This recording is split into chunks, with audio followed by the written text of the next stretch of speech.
Hi. That word that looks like hyperbole on the title screen is really pronounced hyperbole, and you'll find that it's super easy to remember. The definition's very easy, so you won't have a problem, I don't think. But hyperbole means extreme exaggeration. The trick, however, is sometimes identifying it because authors use it sometimes a little bit subtly. So identifying the hyperbole is a little bit more of a challenge than remembering its definition. But even just remembering its definition will help you on the AP exam. Let's find out how. Okay, this text comes from Herman Melville, famous author of Moby Dick, but this is a piece he wrote called Nantucket. Take Nantucket. Look at it, a mere hillock, an elbow of sand, all beach without a background. There is more sand there than you would use in 20 years as a substitute for blotting paper. Some gain, some wipes, human beings, will tell you that they have to plant weeds there. They don't grow naturally. They import Canada thistles. They have to send beyond seas for a spile to stop a leak in an oil cask. That pieces of wood in Nantucket are carried about like bits of the true cross in Rome. That people there plant toadstools before their houses to get under the shade in summertime. That one blade of grass makes an oasis, 3 blades a day's walk in a prairie.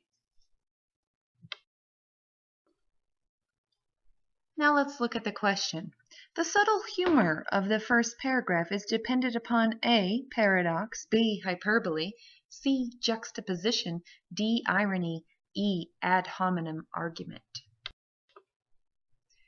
So hyperbole in that passage relies on some pretty subtle effects that you might have to be looking a little bit closely for. 3 blades of grass makes a prairie.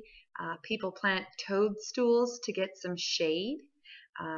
The wood has to be viewed as like a holy cross from Rome.